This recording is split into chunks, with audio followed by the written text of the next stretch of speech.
एक समय की बात है। एक छोटा सा गांव था जहां एक भिखारी रहता था जिसका नाम था गोपाल। गोपाल रोज सुबह उठकर गांव के अलग अलग हिस्सों में भीख मांगने जाता था।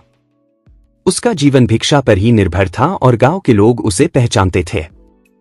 गोपाल हमेशा एक छोटी सी झोली लेकर चलता था जिसमें कुछ अनाज के दाने होते थे। उसने समझ लिया था कि अगर लोग उसकी झोली में कुछ देखें तो वे उसे ज्यादा दान देते थे। एक दिन गोपाल सुबह जल्दी उठकर काम पर निकला। उसे लगा जैसे आज का दिन खास होगा। जब वह गांव की मुख्य सड़क पर पहुंचा तो उसने देखा कि एक शानदार रथ आ रहा है। गोपाल ने सोचा, अगर राजा ने मुझे कुछ दे दिया तो मेरी जिंदगी बदल जाएगी। वह जल्दी से सड़क के किनारे खड़ा हो गया और रथ के पास पहुंचने का इंतजार करने लगा। जब रथ उसके पास पहुंचा तो कुछ अजीब हुआ। रथ अचानक रुक गया। गोपाल की आंखें चौड़ी हो गईं जब उसने देखा कि राजा खुद रथ से उतरा और उसकी ओर बढ़ने लगा। गोपाल ने सोचा, आज तो मैं राजा से कुछ मांगने जा रहा हूं। लेकिन राजा ने उसकी झोली उठाई और विनम्रता से कहा, भाई, मुझ पर दया करो और मुझे कुछ भिक्षा दे दो। गोपाल को विश्वास नहीं हो रहा था। राजा ने कहा, यह मेरे लिए बहुत महत्वपूर्ण है।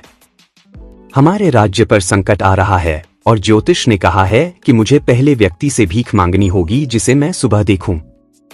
तुम वह व्यक्ति हो, कृपया मुझे कुछ दान दो। गोपाल ने सोचा, मैं खुद एक भिखारी हूं, मेरे पास क्या है। काफी सोचने के बाद उसने अपनी झोली से एक अनाज का दाना निकाला और राजा की झोली में डाल दिया। राजा ने मुस्कुराकर सिर झुकाया और अपनी झोली बंद कर ली। फिर वह अपने रथ की ओर चला गया। गोपाल ने देखा कि राजा बिना कुछ बोले चला गया, लेकिन उसके मन में खट्टापन था। दिन भर उसे अच्छी भिक्षा मिली, लेकिन उसके मन में अजीब सी बेचैनी थी। शाम को जब वह घर पहुंचा तो उसकी पत्नी ने कहा, आज तुम्हारा नाम पूरे गांव में फैल गया है। लोग कह रहे हैं कि राजा ने तुमसे भीख मांगी। लेकिन गोपाल को खुशी नहीं हुई। वह गुस्से से बोला, क्या तुम्हें पता है राजा ने मुझसे भीख मांगी थी?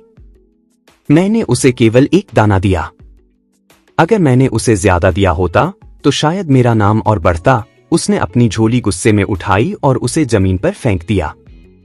जैसे ही अनाज जमीन पर गिरा, गोपाल की नजर एक चमकते हुए दाने पर पड़ी। यह वही दाना था जो उसने राजा को दिया था और अब वह सोने का बन चुका था। गोपाल यह देखकर हक्का बक्का रह गया।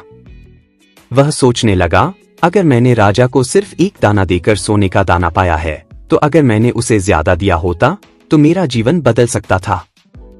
वह जमीन पर बैठकर रोने लगा। उसने समझ लिया कि उसने अपनी लालच के कारण एक बड़ा मौका खो दिया। यह कहानी हमें यह सिखाती है कि अवसरों को पहचानकर बिना स्वार्थ के दान देना चाहिए। गोपाल की गलती यह थी कि उसने अपने पास मौजूद चीजों को बांटने से परहेज किया। अगर वह दिल खोलकर राजा को दान देता तो उसे बड़ा लाभ मिल सकता था। इस कहानी से यह संदेश मिलता है कि जब भी हमें कुछ देने का मौका मिले तो हमें निस्वार्थ भाव से देना चाहिए। यही दान हमें जीवन में असली सफलता और खुशी दिलाता है।